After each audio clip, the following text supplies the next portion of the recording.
¿Cómo están?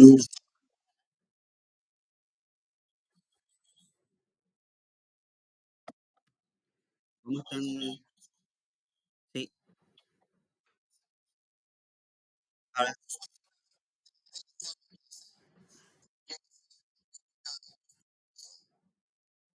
sí,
Ramón,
eso, ¿me escuchan?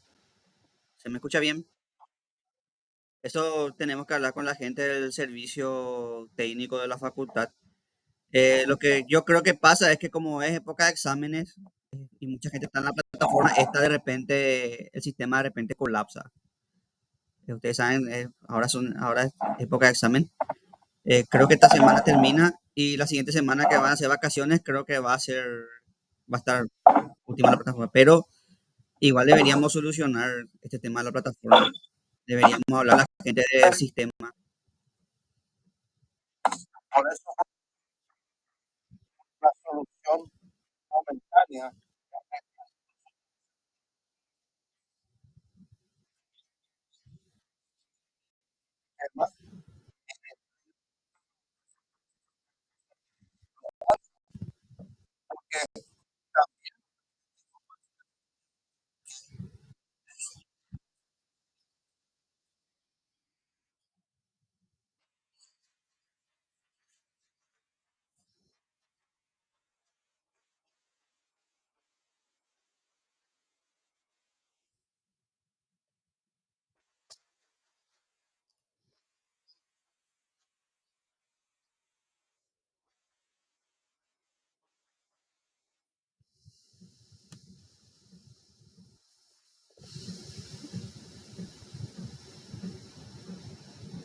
Sí, eh, sí, tenemos que ver esas otras soluciones.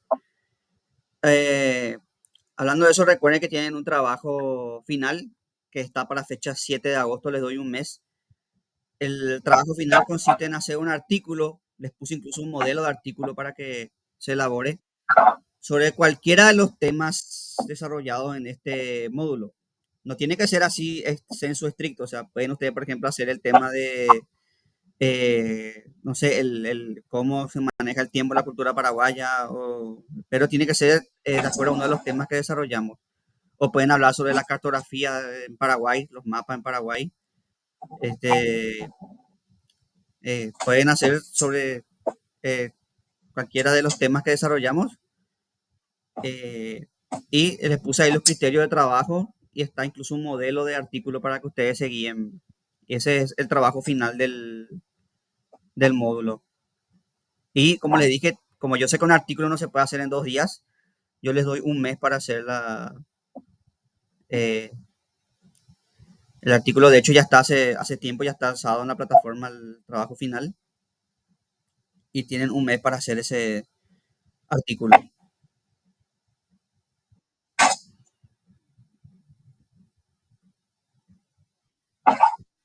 Con respecto al tema de problemas técnicos, hola, ¿me escuchan?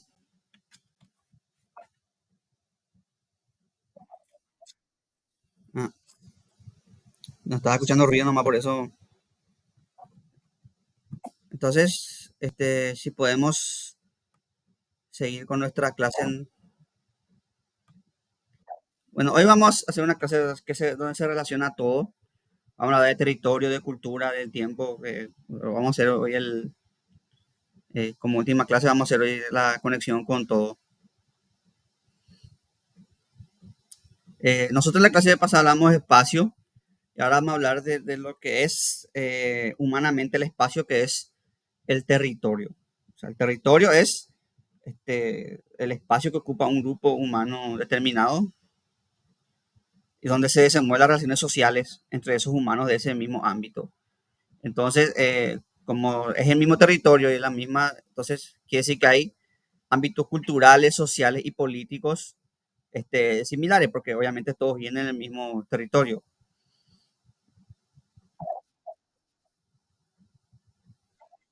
Isaías, tu micrófono, si puedes apagar, por favor.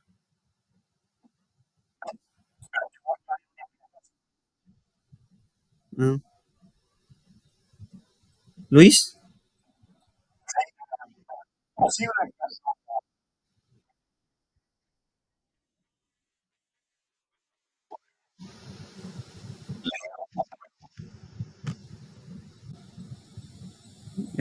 verá,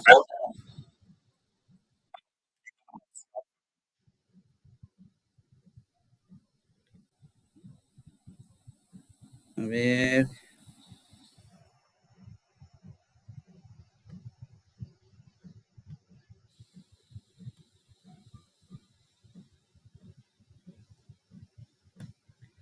¿dónde está acá la opción para pantalla completa?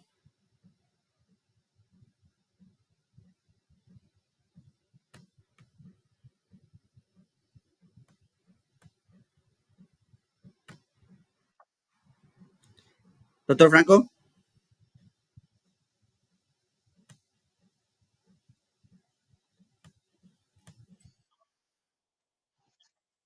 Micrófono.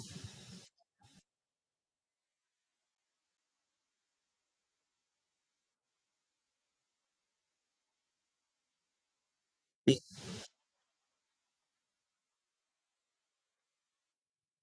Yo tengo así porque así voy cambiando más fácilmente, así que voy a dejar. Entonces, voy a seguir con el... Gracias, doctor. Como le dije, como el territorio implica una relación social común con la gente. O sea, la gente que vive en un mismo territorio sortea las mismas problemáticas, eh, tiene las mismas fuentes de alimento, por tanto, tienen formas comunes. Eh, Por eso, no sé, por ejemplo, los pueblos del desierto tienen costumbres, usos, culturas, tradiciones comunes. Los pueblos de la selva tienen sus costumbres, usos, tradiciones comunes. Los pueblos de las estepas tienen, y los pueblos esquimales tienen sus...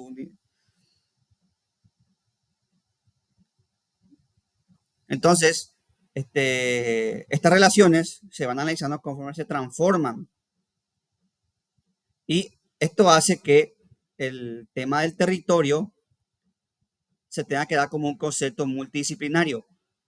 Es decir, si vos querés estudiar territorio, no solamente tenés que saber geografía, sino que tenés que estudiar sociología, historia, política, economía. O sea, el problema territorial se tiene que abordar de esa manera.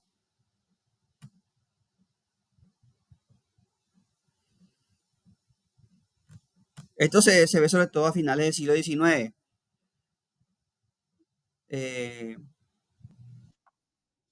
Perdón, acá viene alguien.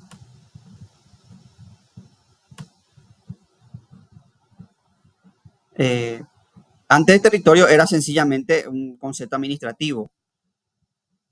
Eh, no sé, por ejemplo, en Roma tenías territorio, pero no, los romanos no hablaban de un convenio cultural, si bien, este, si bien los romanos tenían la idea de pueblos, el pueblo judío, el pueblo germánico, el pueblo, los romanos tomaban más bien una visión administrativa del territorio, o sea, el territorio era un concepto administrativo, era para dividir el Estado, el Imperio Romano, perdón, Estado, no podemos hablar de Estado en esta época, el Imperio Romano en provincias, y esas provincias tenían que dar su tributo, tenían sus recursos, por ejemplo, Egipto era el granero, eh, etcétera, etcétera. Los pueblos del norte eran las partes de la industria metalúrgica, era más bien un concepto administrativo, y ustedes siempre tienen que acordarse que no existía tampoco ese concepto de identidad nacional como tenemos nosotros ahora. El griego o el romano o cualquiera se identificaba más con su pueblo o su provincia que con el tema, la idea de una nación como nosotros conocemos ahora. Eh, no existía, de hecho, la idea de griego. Los griegos eran un montón de ciudades, estados distintas, cada una con sus costumbres, uso y cultura, que tenían, si bien, mucho en común, pero eran diferentes. Si vos te ibas, viajas en el siglo de Pericles, por ejemplo, él no te iba a decir soy griego, te iba a decir soy ateniense, o soy espartano, o soy de Tesalia, o soy de... Y lo mismo un romano. Si bien el romano ya trajo un concepto nuevo que es la ciudadanía romana, el concepto de ciudadano romano, de la república, que también es un concepto romano, igual el romano era más, era, vos sos romano, o sos judeo, o sos, era un concepto eh, que difiere mucho del Estado-nación como nosotros conocemos ahora. Eh, no había una idea así de ciudadano del Estado, sino era más bien una idea de territorialidad, una idea de identificarte con la región en la que vos sos. Era más regional. El Estado, el concepto de ciudadano del Estado, este, recién es moderno y ahí se aglutinan varias culturas. Por ejemplo, dentro del Estado paraguayo, no solamente está el asunceno,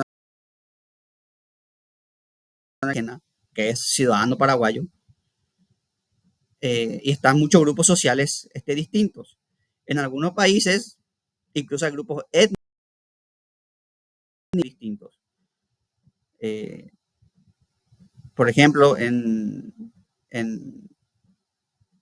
los Balcanes hay rusos, eslavos, de estirpe germánica, o el famoso ejemplo clásico es el Estados Unidos, que es un estado que tiene varios inmigrantes, hay irlandeses, inmigrantes de origen germánico, británicos, incluso gente que viene de origen africano, latino. Entonces, el Estado es un concepto más amplio otra vez que el concepto de región, así como se entiende en Grecia, Roma, aglutina más.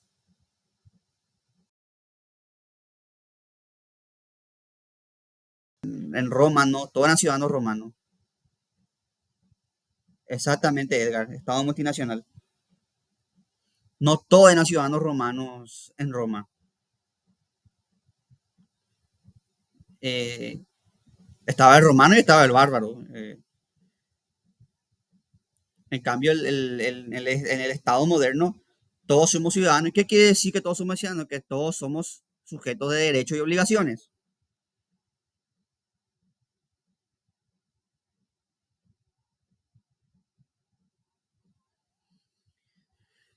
Eso también hace que empecemos a ver la relación que tenemos los seres humanos con nuestro entorno natural. Porque obviamente la región influye en el carácter y en el... Y acá, por ejemplo, está el tema de Paul Vidal Blanch, pero yo también voy a hablarles de Montesquieu. Creo que ustedes lo ubican a Montesquieu, uno de los pilares del liberalismo, si bien él estaba más de acuerdo con una monarquía liberal, pero bueno, volviendo al tema, era liberal de pensamiento.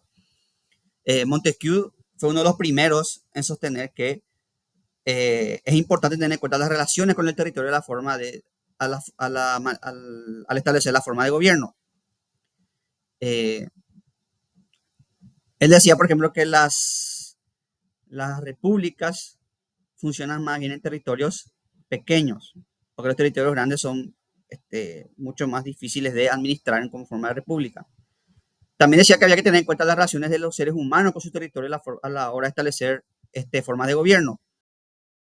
Por ejemplo, él decía que en los climas cálidos, esto es un prejuicio propio de su época, él decía que los ciudadanos de los climas cálidos son menos trabajadores, son más haraganes, porque al ser clima cálido tienen todos ellos los alimentos disponibles, entonces no ven la necesidad de esforzarse para, en cambio, las personas que vienen en climas más fríos, tienen que luchar más por conseguir alimentos, tienen que guardar alimentos para el invierno, tienen que trabajar más por las cosechas, entonces eso hace que la gente de climas fríos sea más trabajadora según Montesquieu, eh, porque la gente de climas cálidos este, es más holgazana.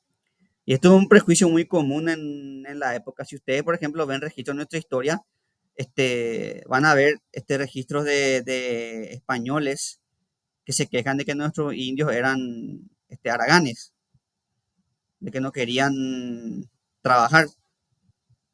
Pero es básicamente porque no entienden lo que no entendían, que no entendían la gente, los cronistas de la época, es que son dos sistemas económicos distintos. El indígena tiene una economía de subsistencia, es decir, ellos este, como que, trabajaban, o sea, se iban, cazaban, comían o cosechaban hasta que tenían su alimento y una vez que tenían lo necesario para el día, ya no tenían necesidad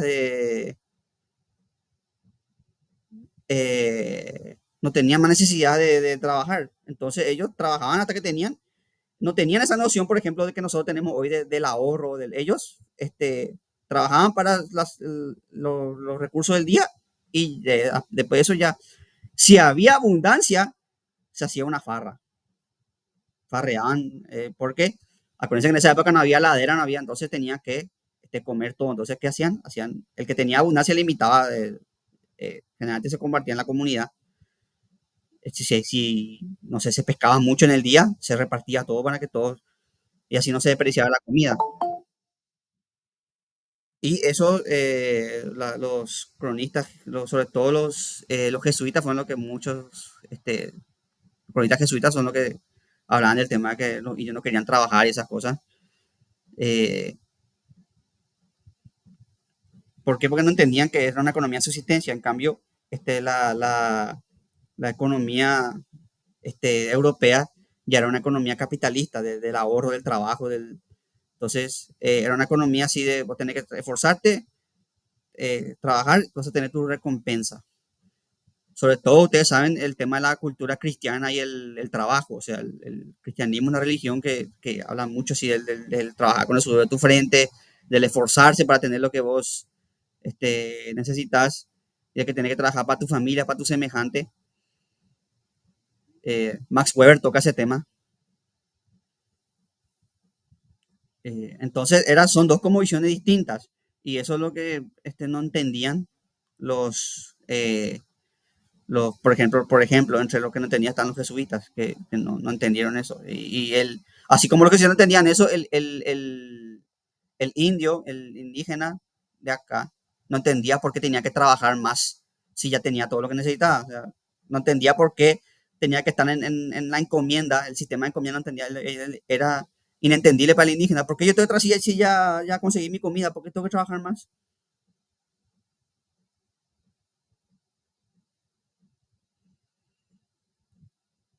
Por eso que es importante establecer la relación entre la sociedad, el territorio, y porque son como visiones distintas.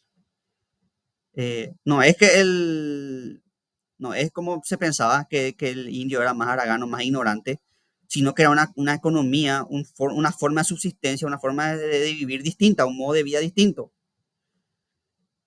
En, en los, en los pueblos indígenas es muy importante, por ejemplo, el tema del tiempo libre, que nuestra sociedad es tema de no, vos tenés que trabajar, levantarte temprano, producir, mentalidad de tiburón. El emprendedor se levanta a las 5. Que está bien eso, no, yo no desmerito el trabajo, pero el indígena le daba valor al tiempo libre porque el tiempo libre era el tiempo donde ellos se integraban como comunidad. Para el indígena el tiempo libre era muy importante. Exactamente, la forma de relacionamiento con la naturaleza. Y sobre todo integrarse con la comunidad, porque el tiempo libre era el tiempo que en la comunidad se integraba, al fogón o con, mediante la danza o mediante...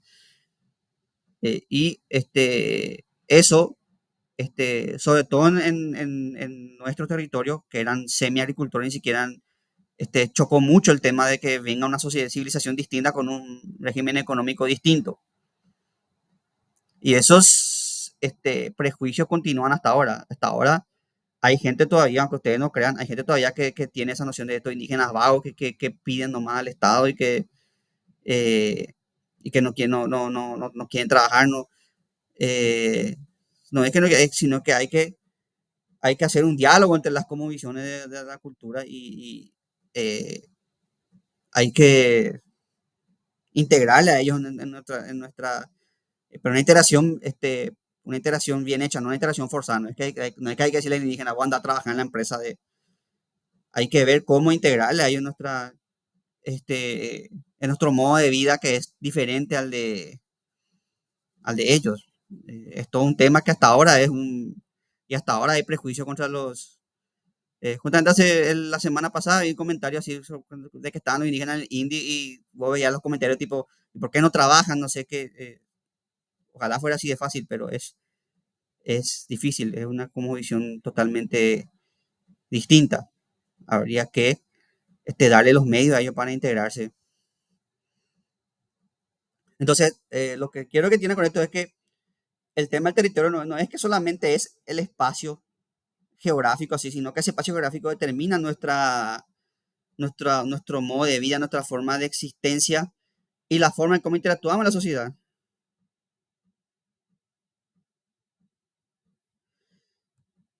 Incluso nuestra alimentación. Ustedes nunca se preguntaron por qué, si nosotros somos un país tropical, por qué nuestra comida es pesada. Nunca se preguntaron eso.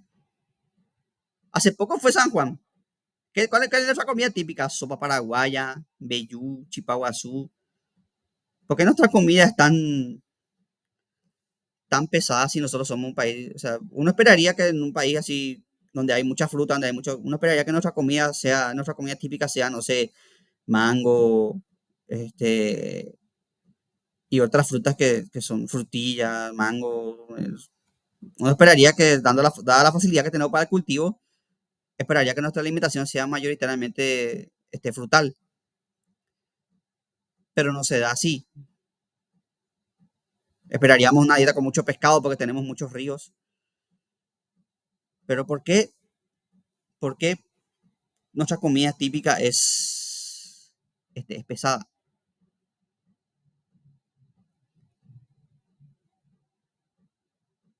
Y eso es porque después de la conquista se dio un sistema de economía que gira en torno al cultivo y a la ganadería. Y eso requiere largas horas de trabajo. O sea, como ustedes saben, el campesino tiene jornadas de hora largas. El campesino, ya hablamos de toda la clase pasada, el campesino no tiene hora de oficina. El campesino trabaja cuando hay sol y cuando se oculta el sol, tiene que aprovechar al máximo las horas de luz, tiene que trabajar mucho. Y eso requiere una alimentación. Vos con fruta, eso no vas a aguantar el régimen de trabajo de un campesino que cultiva o de alguien que cuida el ganado, por ejemplo. Entonces la comida típica paraguaya es pesada. Por eso la sopa paraguaya, el pastel mandío, lo mismo se da en otra parte del mundo. La feijoada, la famosa feijoada, es un alimento de los esclavos. Se les daba los restos de la comida, de las carnes. Por eso la feijoada tiene todo tipo de carne, porque eran los restos del asado que se le daba a los esclavos. Y los esclavos mezclaban con arroz y porotos, que eran los alimentos accesibles que tenían.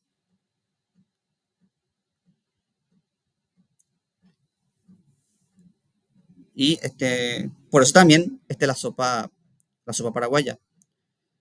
Ustedes nunca se han preguntado por qué se le llama sopa paraguaya a nuestra sopa que es dura. ¿Por qué nuestra sopa es dura? Entonces, ¿por qué le llamamos sopa?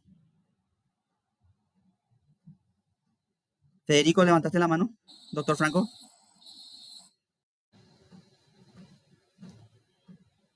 Doctor Franco, le escucho.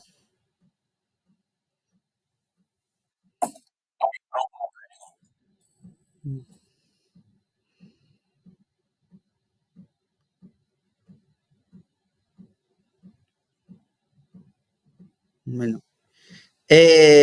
No,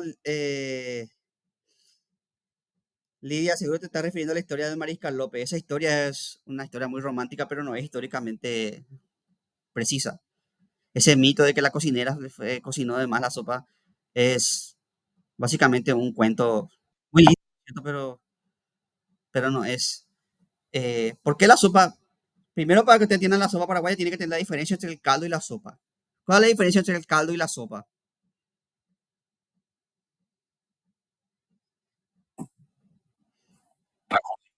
Sí, la sopa es espesa, el caldo es líquido. La sopa, por eso se llama sopa paraguaya, porque es un caldo de maíz. Se le deja más en el horno hasta que se haga sólida para poder transportar. Ustedes acuérdense que en épocas remotas se transportaba en carreta. Y imagínense ustedes cómo es transportar algo líquido o algo espeso en carreta. Entonces la gente lo que hacía es preparar la sopa calentada hasta que se haga sólida para poder transportar. Por eso la sopa paraguaya es sólida. Eh, Doctor Franco,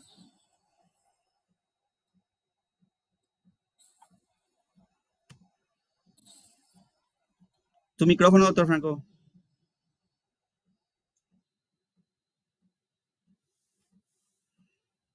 Doctor Franco, le escucho.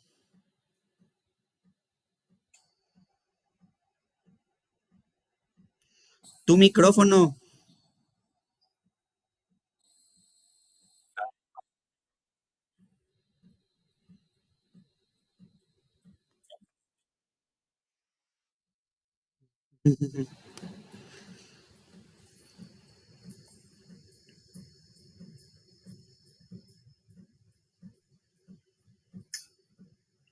Es más,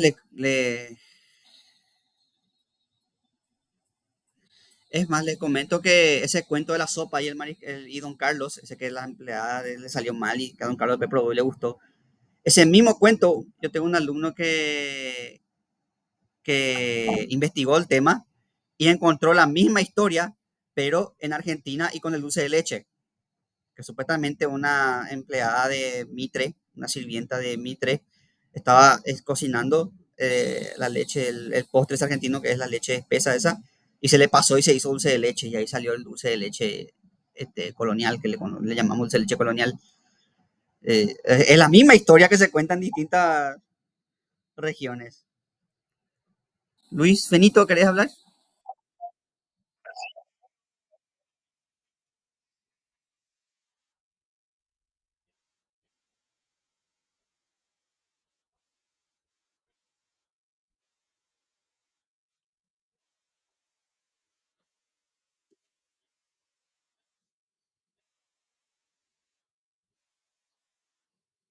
Más disponible, más común.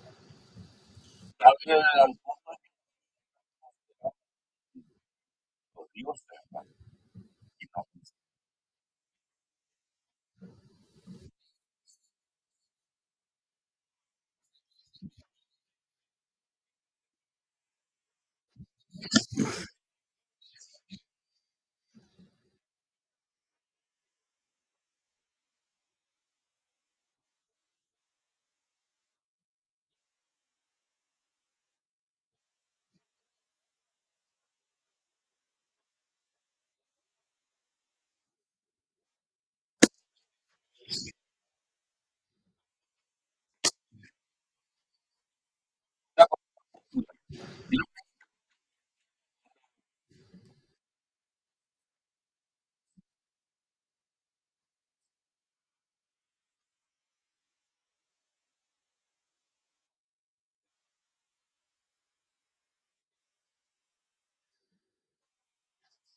permitió ser culturales que fueron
más elevadas del español, con su frío. También, también cocinarse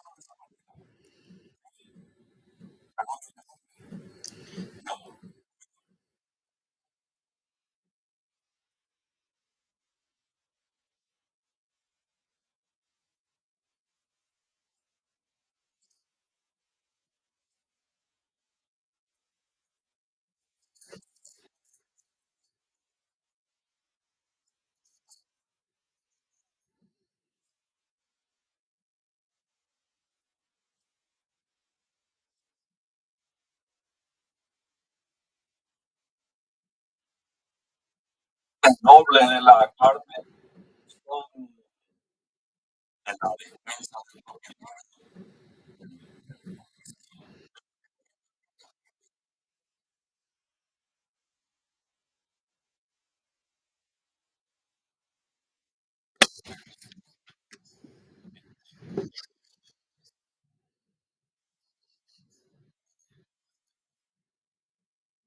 Eh, Gracias, Luis. De hecho, este, te anticipaste a la reflexión que era justamente esa, que los pueblos influyen mucho en lo que tenían a la mano, la forma. Como vos me adelantaste, eh, los pueblos no tenían la leche, el ganado, no tenían los pueblos de América, pero sí tenían el maíz, tenían otra cosa que le llamamos a los europeos como la papa, el tomate, el maíz. Entonces, cuando vino el descubrimiento y conquista, hubo un proceso de asimilación donde tanto los europeos como los americanos asimilamos comidas y usos y también formas de cocinar. El, el- el guaraní tenía, si bien como decir comía mayormente crudo, también tenía un método de cocinar que era hervido, básicamente. Era el pescado, lo que ellos tenían a la mano, comían hervido. Y con respecto al canibalismo, antropofagia ritual, eso era común en todas las sociedades primitivas, porque matar algo y no comer carne era un desperdicio. Ustedes saben que la carne, la cacería es algo que no es como irte al Biggie y comprar tu res ahí tu costilla ahí en el Biggie. Era algo difícil, la carne es difícil de obtener y matar algo en una guerra o y no tener y no aprovechar la carne era un desperdicio. Entonces, en todas las culturas antiguas, te van a ver que todas las culturas antiguas de todas las civilizaciones de todo el mundo en algún momento fueron caníbales. Isaías,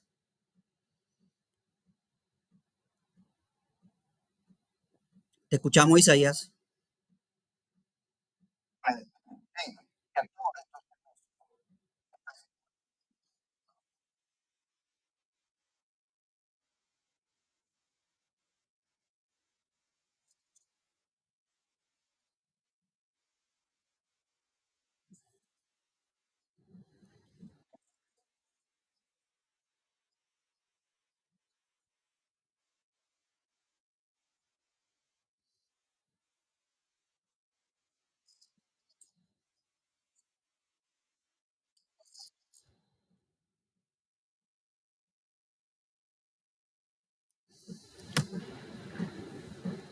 Ramón, Bueno, más allá del relato,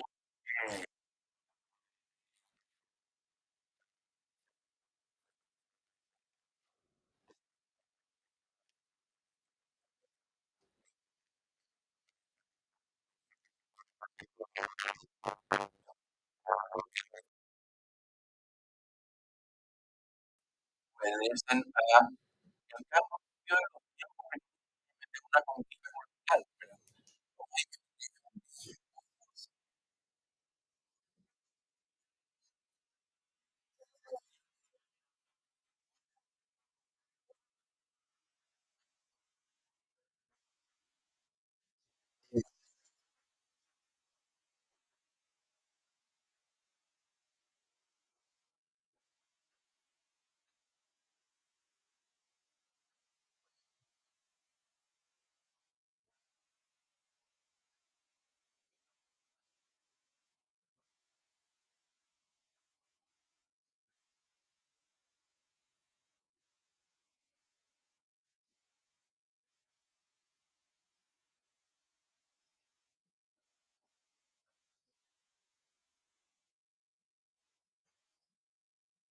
exactamente. Y como por eso dije que no solamente se modificó el sistema de los indios, sino también los españoles también modificaron su forma de comer cuando descubrieron el Nuevo Mundo. Porque nosotros le dimos tomate, papa. De hecho, vos, por ejemplo, ves la tortilla de papa española y que toma como algo típico de ellos y las papas vienen de acá.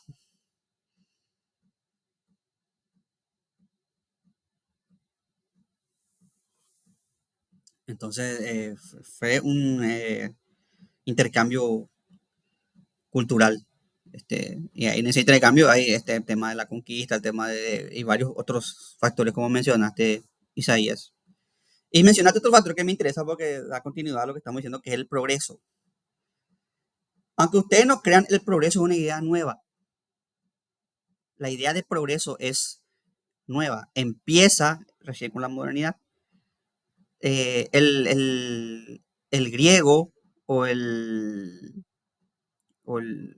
medieval no tenían esa idea de progreso. Recuerden ustedes que hablamos nosotros del tiempo y hablamos de que el griego creía que la historia era cíclica, creía que había ciclos de auge y decadencia.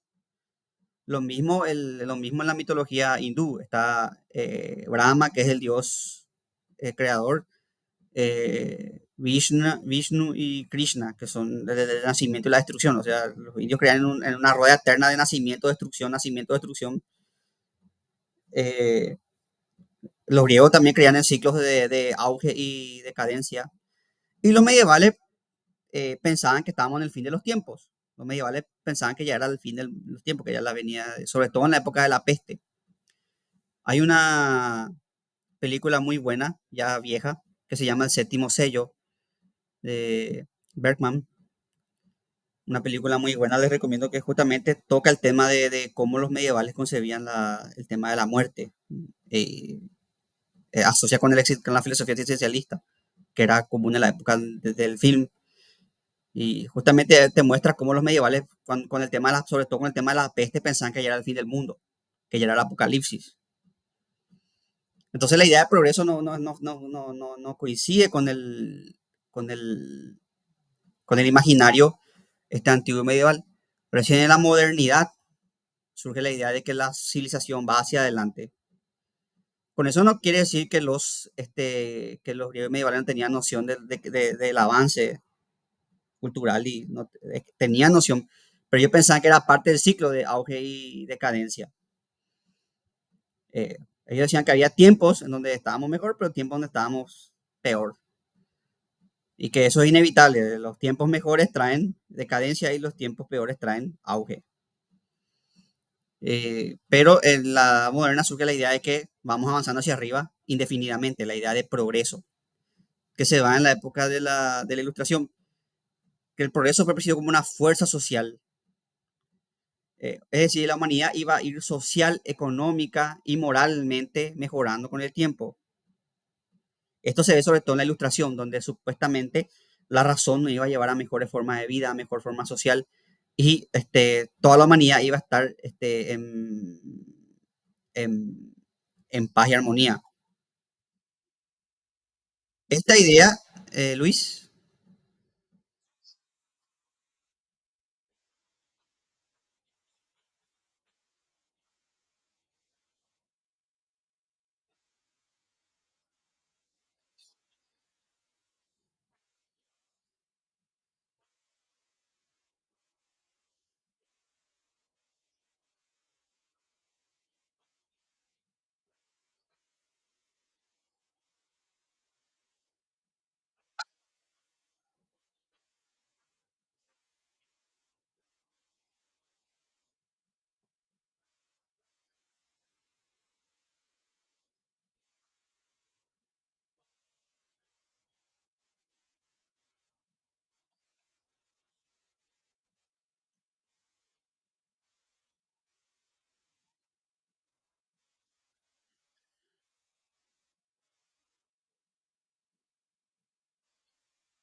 Y te aclaro y que ninguna cultura es ajena a la idea de avance. Lo que sí es moderno es la idea del progreso indefinido, o sea, la idea de que ese avance es indefinido y que es a lo largo, o sea que, porque las culturas antiguas no tenían esa idea de que la humanidad iba a estar hacia arriba siempre. Ellos veían la idea del auge y la decadencia, o sea, no eran ajenos a la idea de avance, pero ellos no tenían la noción de que la humanidad iba a estar cada vez más avanzada, cada vez más avanzada, cada vez más avanzada, indefinidamente. Eso empieza la modernidad y recién se consolida en la ilustración la idea de progreso en ese sentido, del avance permanente.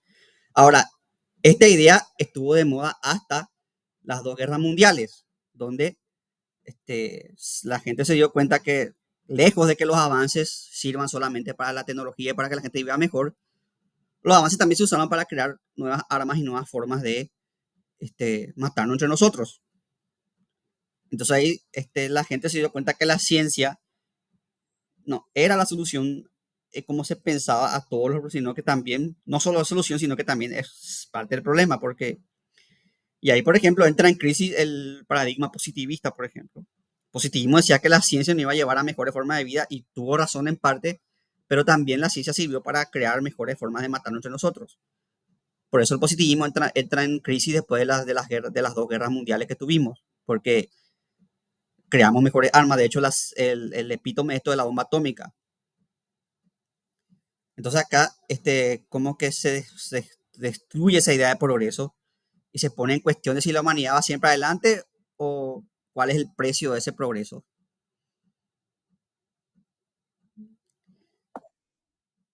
Ramón Zarza.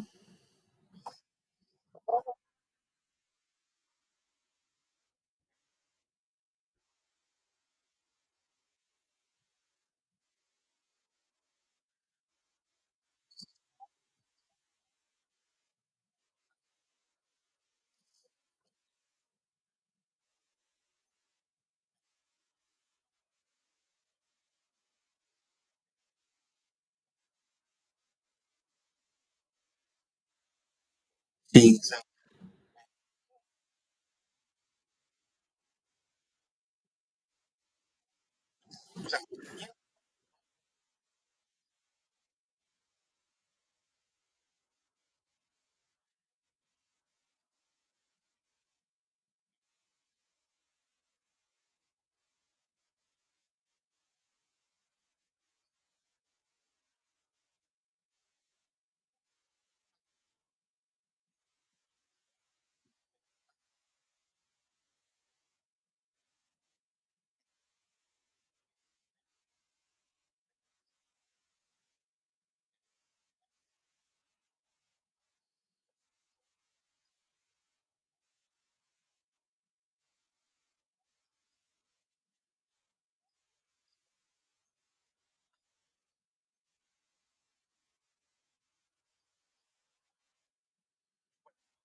Y exactamente, Ramón. Por eso, relacionando con lo que vos dijiste recién, hubo un cambio en el paradigma y sobre todo en la política. Por ejemplo, si vamos a hablar del liberalismo, de la ideología liberal, este, el liberalismo el liberalismo usted tiene que ser consciente que es heredero de la ilustración. De hecho, surge el liberalismo con la ilustración inglesa, con, ustedes saben, John Locke y todos esos pensadores, Adam Smith, John Locke. eh, Ellos tenían esa noción también de progreso en el sentido de que la humanidad iba a avanzar pero estas guerras mundiales hicieron un cambio en el paradigma liberal y surge la idea, surge después de las guerras mundiales, surge la idea del estado de bienestar, donde ya no es más este progreso por sí, sino que el Estado tiene que intervenir en las políticas. Y acá, por ejemplo, surgen liberales como John Rawls. Eh, Acá creo que los expertos políticos van a... Pero John Rawls decía que el Estado tiene que intervenir para ayudar a la sociedad. Por ejemplo, en educación. Si el Estado no interviene en educación, va a generar una injusticia porque la gente que tiene recursos va a educarse mejor que la gente que no tiene recursos. Entonces, John Rawls decía, el Estado tiene que intervenir, tiene que hacer una política educativa, el Estado tiene que hacer una política de salud, el Estado tiene que hacer una política en el tema del mantenimiento de la infraestructura social para que la sociedad pueda funcionar en condiciones. Y eso es lo que se va a conocer como el estado de bienestar. Eh, ya no es más ese tema de solamente los mercados, como siempre se le reprocha al liberalismo clásico, sino que eh, el Estado tiene que generar esas condiciones para que el mercado pueda funcionar y para que la competencia sea justa y puedan todos tener las mismas ventajas y la misma. Entonces, como ustedes ven, no solamente cambia la idea, pero sino que cambia el concepto social, incluso político, porque estoy dando un ejemplo de una ideología política que este, varió de acuerdo a las condiciones sociales de la posguerra y por eso el, no sé, el liberal norteamericano de los años 50, a diferencia del liberal norteamericano de los años de la preguerra, era estatista. O sea, el liberal de los años 50 decía, el Estado tiene que garantizar las condiciones para que haya competencia, mercado, a diferencia de un liberal, no sé, de la época de John Locke, que decía, el Estado tiene que ser mínimo, tiene que ser ven cómo se relaciona todo, geografía, sociedad, política. Eso es justamente lo que quiero que vean en esta clase, cómo todo tiene que ver, cómo todos estos conceptos que tuvimos a lo largo de todo este módulo se están relacionando.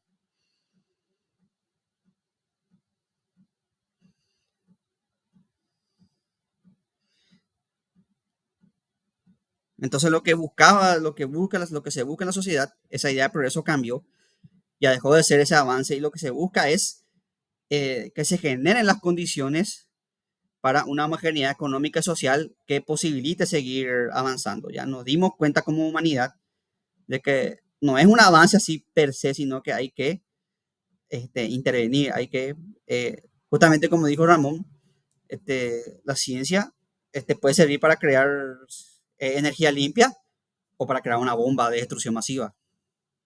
La ciencia sola no te va a hacer avanzar, porque la ciencia es una herramienta y como toda herramienta tiene uso y vos le podés dar un uso. Una herramienta no es buena o mala, una herramienta es para que vos uses.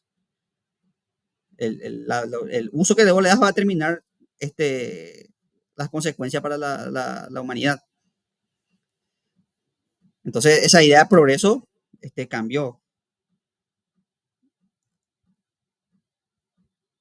Y también después de la Segunda Guerra Mundial surge un nuevo enfoque político en donde tanto los estados, ustedes saben que la Segunda Guerra Mundial se dividió en dos bloques, el socialista y el liberal, el mundo libre y el mundo, la cortina de hierro, vamos a decirle, por así decirlo. Pero lo importante, lo interesante de esto es que ambos bloques se dieron cuenta que tenían que potenciar a las regiones menos. Es un tema político, por parte es geopolítico, el dominio de esa, eh, pero lo importante es que ambos, tanto los soviéticos como los norteamericanos, se dieron cuenta que tenían que potenciar económicamente a sus aliados. No es coincidencia que este, no es coincidencia que justamente después de la posguerra es que los norteamericanos se han dado cuenta de la importancia de nuestra región y que hayan empezado a invertir en industria, que hayan empezado, eh, si ustedes se fijan, el desarrollo, sí, exactamente, la Alianza para el Progreso, el desarrollo industrial, sobre todo acá, por ejemplo, en América del Sur y en toda Latinoamérica, de hecho, estuvimos bajo la influencia norteamericana, para bien o para mal, porque desarrollaron la industria, pero también trajeron las dictaduras latinoamericanas, etcétera, etcétera. Y es exactamente el plan Marshall. Y los soviéticos hicieron lo mismo, o sea, tenían su región de influencia, sobre todo en Europa del Este, en donde le ayudaban a sus aliados, pero también imponían sus gobiernos, o sea, los dos hacían la misma cosa. Este, entonces, se vio la necesidad de promover el desarrollo de las regiones. Eh, Esto en parte tenía intereses económicos políticos para que, o sea, metamos en Latinoamérica antes que los comunistas se metan en Latinoamérica. Y en ese contexto salen las dictaduras latinoamericanas no solo la dictadura, también Perón, también los gobiernos, los distintos gobiernos militares salen en ese contexto. En el contexto de tenemos que tener a nuestra gente acá para que no vengan los otros. Y lo mismo del otro lado de la cortina de hierro. Tenemos que poner nuestro gobierno acá para que no venga un gobierno pro-yanqui, pro-capitalista. Y ese fue el mapa geopolítico de toda la Guerra Fría. Básicamente fue una guerra de influencias. La Guerra Fría no se dio con armas así en combate directo, sino que se dio fue un combate geopolítico de influencias, de dominio económico sobre las regiones del mundo. Por supuesto, también hubo violencia armada, las guerrillas, y todas esas cosas. Exactamente como hoy. Hoy estamos viendo las secuelas de eso.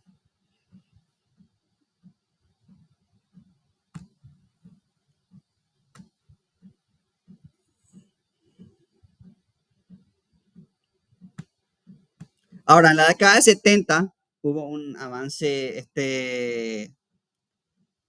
un avance técnico-científico eh, un avance técnico-científico y hubo muchos cambios en el panorama político global. Eh, Hubo mucho avance en el tema de la industria de manufactura, la carrera espacial, la famosa carrera espacial, ustedes se acuerdan. Pero lo más importante es que hubo la crisis del petróleo que representó el fin del estado de bienestar como lo conocemos ahora. Y en este contexto surgen lo que los socialistas llaman el neoliberalismo, que muchos liberales están en contra de ese término neoliberalismo. Otros liberales sí están a favor del término neoliberalismo. Eh, Básicamente la corriente Reagan y Thatcher, que quieren volver otra vez al liberalismo del Estado mínimo, de los intereses vamos a decir, el Make America Great Again de Trump, y que están a favor de la iniciativa privada, la empresa, porque dicen que el Estado de Bienestar se convirtió en una máquina de corrupción, de robo. Esto se da esta crisis económica del 70, producida por la crisis del petróleo. eh, y también otro factor importante es que en esta época se empieza a dar lo que nosotros hoy conocemos como la globalización. Eh, este mapa de posguerra que yo les describí hizo que los estados-nación, las potencias, tenían su dominio. Entonces, esto hace que la economía sea global. Acá ya no hablamos más como estábamos hablando hace un rato, de regiones, ya no estamos hablando más ni siquiera de estado, estamos hablando de sistemas globalizados. Ya no es una cuestión solamente nacional, sino que ya es una cuestión, como vimos hace un rato, ya es una cuestión geopolítica. Eh, y acá se da la economía global. Eh, si ustedes se remontan hasta, no sé, hasta hace unos años, lo que pasaba en un país, crisis de un país, básicamente no influía en el mundo. Hoy estamos en un sistema económico tal que la crisis en cualquier parte del mundo influye en todo el mundo. No sé si ustedes vieron en el 2021, creo que fue, que un barco carguero se estancó ahí y eso, creo que fue en el canal de Suez, y eso redujo, y eso afectó a todo el comercio mundial porque no podían pasar por el canal varios días y eso hizo que aumente el precio de por ejemplo, de los pendrive, de los microchips, eso, porque dependen de ese canal de exportación. Entonces, cosas que pasan en un país influyen en todo el mundo. Eh, lo que pasa, por ejemplo, en Ucrania ahora hace que se eleve el precio del petróleo, que en Europa los cereales estén más caros, porque Ucrania era el granero de... nosotros en América, como tenemos producción, no nos afecta, pero igual afecta también nuestro comercio, afecta el tema del petróleo. Este, entonces, ya no estamos más en esa economía autónoma así esa economía de almacén que teníamos antes, sino que estamos en un mundo globalizado donde lo que le afecta a una región repercute en todo el mundo. Es tanto así que algo que pasa en China puede afectar gravemente la economía mundial. Eh, Ramón,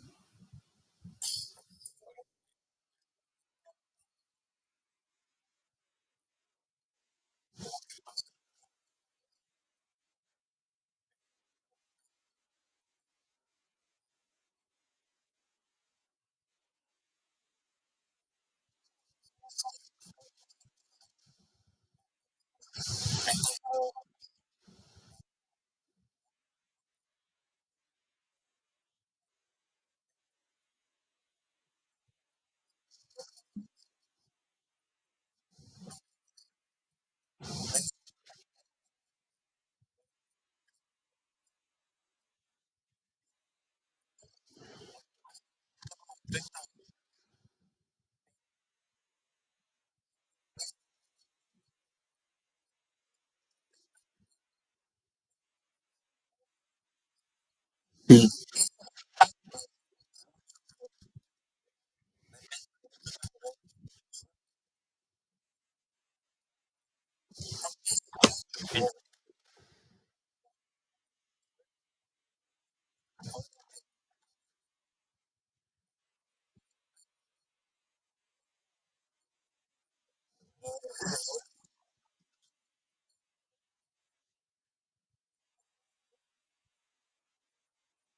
sí.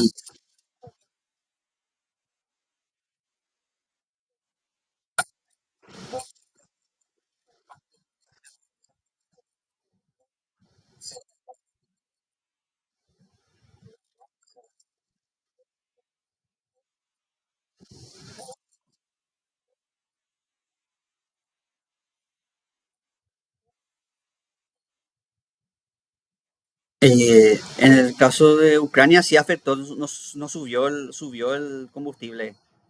Pero como decís, hay otro factor, el tema de la soja, eso que nos afectó, podríamos decir que nos afectó más a nosotros, porque dependemos, como acá dice el mensaje, en un 70% de la economía brasilera. Luis Benito,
Ramón,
Y Luis,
o sea, en este contexto, gracias Luis, en este contexto se da eh, el tema, el famoso concepto que estuvo muy de moda y que hasta ahora está de moda, el tema de la globalización. La globalización habla de lo que se llama, lo que algunos llaman sistema mundo, en donde justamente se pretende un mundo integrado, una economía globalizada, una sociedad, por así decirlo, una sociedad planetaria, donde ya no hablamos más de tema de regiones, de naciones, sino que ya hablamos de intereses globales, hablamos de economía mundial, hablamos de etcétera, etcétera. Y a primeras vistas suena excelente, así, sí, la humanidad, y de hecho en partes la globalización es beneficiosa, pero por otra parte también implica una desterritorialización, o sea, este, implica que te despojen de tu identidad, y ya no se habla de márgenes, sino que se habla como vida del mundo. Pero la pregunta ¿es el mundo o es una parte del mundo, como dijo acertadamente Ramón? Está bien, una economía para todos, pero ¿qué economía imponemos?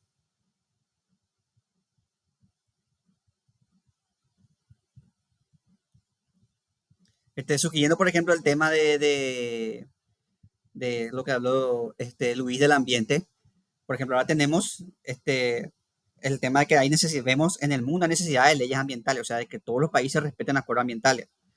Entonces, eso ya requiere una política mundial, no solamente una política nacional, no solamente una política de Paraguay o de Brasil, sino que es una política mundial, o sea, requiere esfuerzos mundiales para hacer leyes ambientales y tener un planeta más sostenible, o requiere esfuerzo mundial para erradicar el hambre en ciertas regiones del mundo, para enviar ayuda humanitaria, o esfuerzos mundiales para evitar conflictos bélicos. Entonces ya no es más una política de Paraguay, Estados Unidos o de Brasil, sino que es ya es una política global. Pero acá surge el problema de hasta qué punto es global. Porque tenemos, por ejemplo, el caso del tema del ambiente, por ejemplo, en que los países que más producen emisiones de carbono son los que te dicen a vos, no, tenés que respetar la ley ambiental y tenés que tener, tu cultivo tiene que ser ecológicamente friendly. De hecho, justamente eso es lo que están protestando ahora los agricultores europeos, que países que son los que más producen contaminación ambiental son los que editan las leyes que le dicen a los europeos, no, tu cultivo tiene que ser así, así, no puedes usar esto para cultivar, no puedes usar entonces, es complejo el tema de la globalización porque tiene que implicar un diálogo con el mundo y este, se puede hablar de intereses globales, pero otra vez, justamente como señalaron Ramón y Luis, las regiones tienen sus intereses particulares y su modo de vida particular.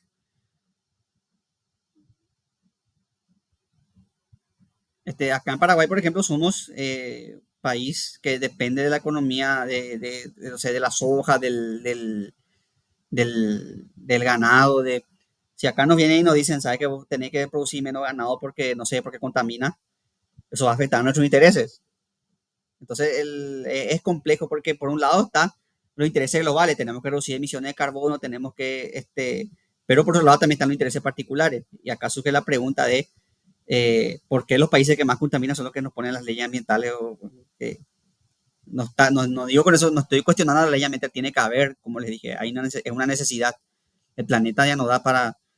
Pero el problema es cómo hacer esas leyes, cómo hacer que esas leyes sean beneficiosas para todos y no solamente para un grupo de países.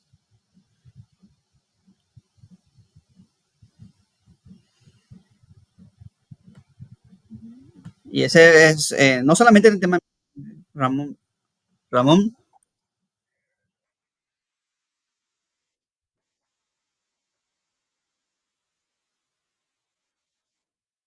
sí.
Y justamente ante eso se responde con la idea de contrapartida a la globalización.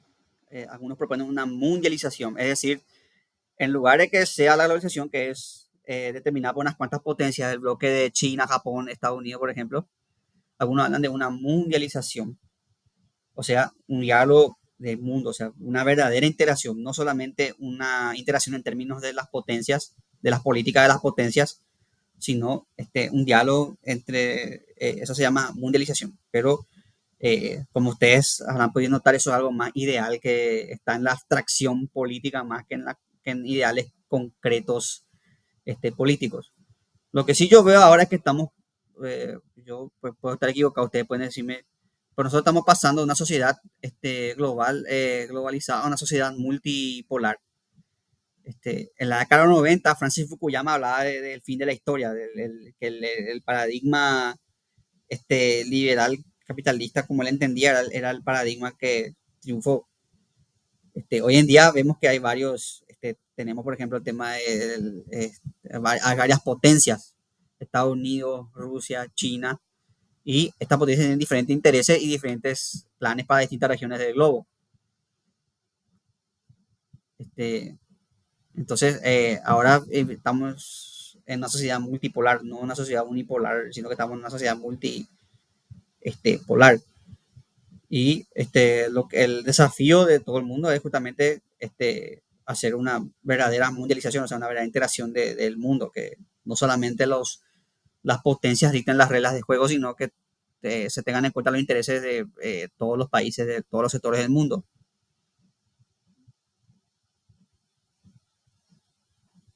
Eh, Acá, por ejemplo, nosotros tenemos el tema de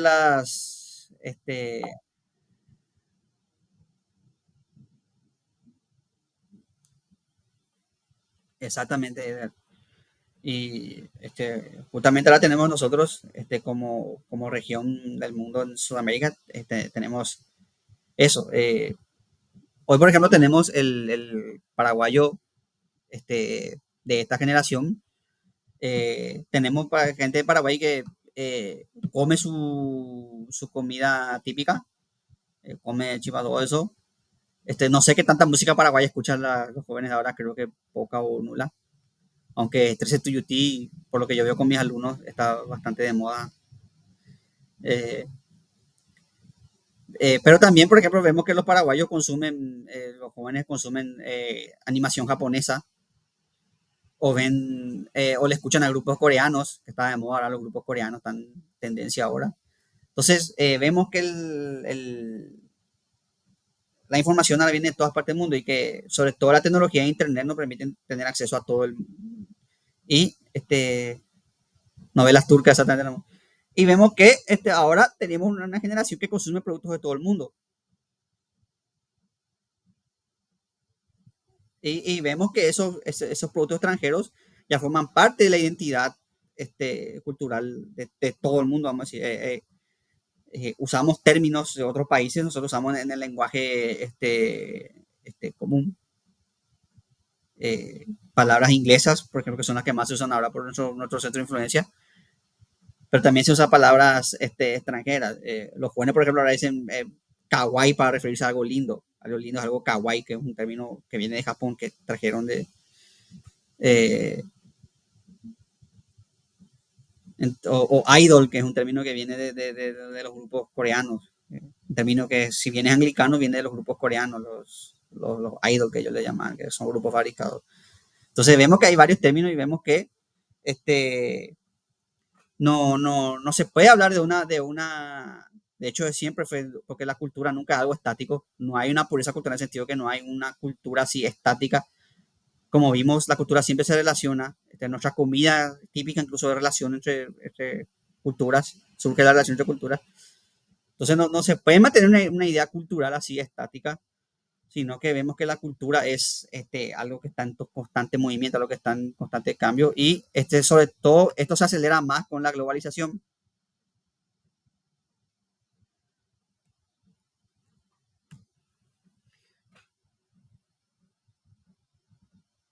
Entonces ahora tenemos un paradigma que, por un lado, se está homogenizando todo, o sea, que tenemos que todo el mundo habla inglés, tenemos que todo el mundo, o sea, que todo el mundo tiene que hablar, no todo el mundo habla inglés, pero el inglés es un idioma que se impuso, porque si vos querés manejar una computadora, tienes que saber inglés, eh, básicamente, por lo menos algo básico, tienes que saber inglés si querés manejar una computadora, por ejemplo.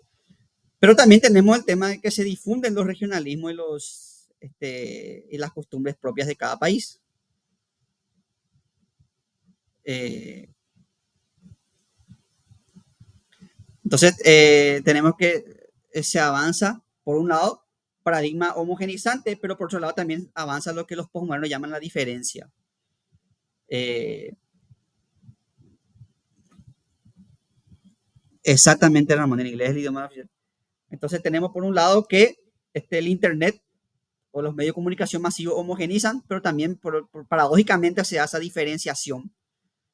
Eh, Porque se difunden las culturas de otro país. Entonces, por un lado, las culturas se destruyen las fronteras culturales, pero por otro lado también se da el regionalismo y se dan también cuestiones de identidad. Ahora, por ejemplo, está el tema no sé, por ejemplo, Black Lives Matter, que es la identidad afroamericana, el reivindicar lo afrodescendiente en Estados Unidos, que en Estados Unidos, a diferencia de acá, los problemas raciales son grandes. No es lo mismo acá, negro, el término negro no tiene una connotación negativa. En Estados Unidos sí, es decir, alguien negro en Estados Unidos es ofensivo. Acá no, acá de hecho el apodo el negro, incluso a los gatos se les llama negro, en Estados Unidos es ofensivo. Pero te das cuenta que hay cierta reivindicación de las identidades, eh, eh, tanto raciales como culturales. Y suena paradójico, por un lado es integración, pero por otro lado es diferenciación. Y es una paradoja justamente del tema de la cultura global en la que estamos inmersos ahora. Y para cerrar esta clase, es destacar que las relaciones territoriales se fueron ampliando. El concepto de frontera, si bien todavía existe, y si bien es importante mantener una identidad cultural, es importante que nosotros no perdamos nuestra identidad cultural, no perdamos lo que es nuestro, eso es importante, pero también es importante que nosotros nos integremos al mundo. No podemos aislarnos tenemos que aislarnos al mundo y mantener nuestra identidad. Un ejemplo para mí sería, por ejemplo, lo que hicieron los japoneses. Los japoneses se abrieron al mundo, fueron obligados prácticamente por el Comodoro Perry en la era Meiji. Los japoneses eran un país aislado. Ellos se abrieron al mundo, pero conservan lo que es su identidad japonesa, conservan lo que es lo japonés, por ejemplo. Eh, nosotros también, Paraguay también es un ejemplo de eso. Tuvimos varias guerras, invasiones, pero siempre conservamos nuestra identidad y eso es algo loable. Ahora, yo no estoy hablando de un nacionalismo en el sentido chauvinista o nacionalismo así de político, vamos a decir así, en el sentido de reivindicar lo nacional, lo paraguayo, Paraguay, la raza superior, no. Estoy hablando de preservar lo nuestro, integrándonos al mundo. Y con esto cierro la clase de hoy. Esta es, el próximo sábado te empiezan un nuevo módulo. Esta es la última clase que tienen conmigo. Espero que este módulo haya parecido interesante y le haya gustado. Voy a estar subiendo esta clase y la clase que faltan a la plataforma. Y recuerden que tienen la tarea, que es el artículo, que es hasta el 7 del próximo mes.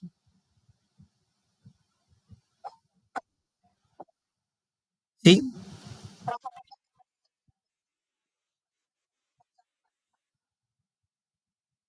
creo que era hasta hoy. No me acuerdo.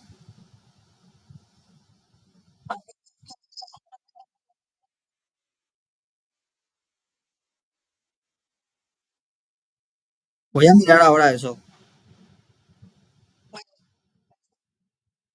Doctor Franco,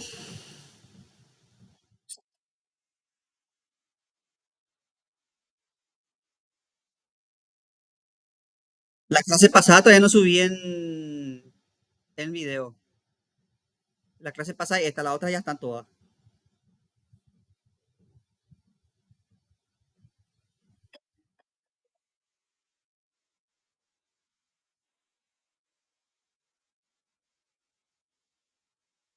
No, cada uno coge el tema, pero tiene que ser relacionado a cualquiera de los temas que dimos ahora. No de forma rígida, o sea, vos puedes tomar un tema que dimos y relacionar, por ejemplo, puedes tomar este tema de la globalización y hablar de la globalización, de cómo afectó en Paraguay, por ejemplo. Pero tiene que abordar una temática que dimos en este módulo de maestría. Ustedes en la plataforma tienen programas, tienen... Sí, la tarea uno está hasta el 7. Sí, la tarea 2 ya está en plataforma. En un ratito voy a verificar fila virtual. No, no, no, no, no. Esperen un momentito, por favor. Acá estoy entrando. Acá ya estoy en la plataforma.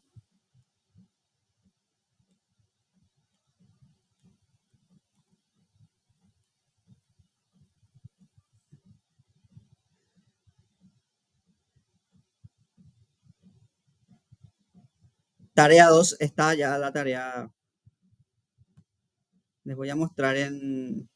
Voy a cerrar este. Dejar de presentar.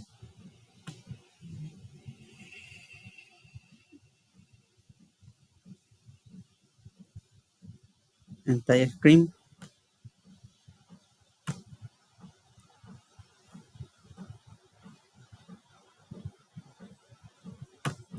Pueden ver acá la tarea. Esta es la tarea 2. ¿Qué?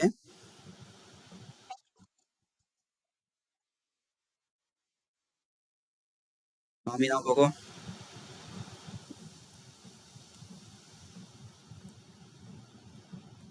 Ah, mira, parece que no tiene fecha. No tiene fecha. Entonces pueden entregar sin problema. Y acá quiero que vean esto. Acá está el trabajo final. Este sí tiene, viste, hasta el 7 de agosto. Tiene acá, acá hay un modelo de artículo. Les pongo un modelo de artículo. Y acá en la tarea final están todos los criterios, eso que están para evaluar. Cualquier consulta, como siempre, ustedes pueden escribir. ¿Alguna duda, comentario, otro cosa que quieran aclarar?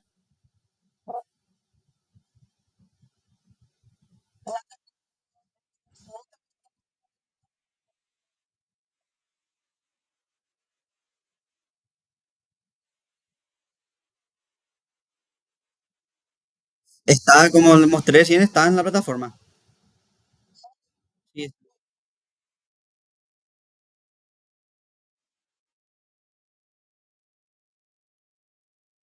¿Alguna otra cosa que quieran aclarar?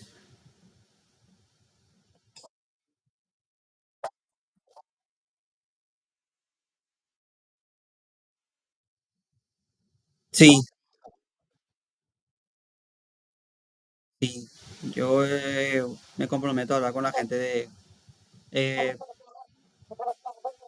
también subí tutoriales, no sé si ustedes vieron en el grupo, subí tutoriales para la plataforma.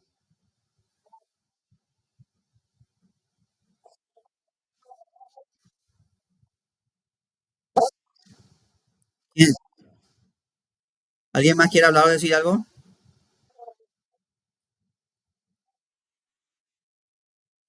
Muchas gracias.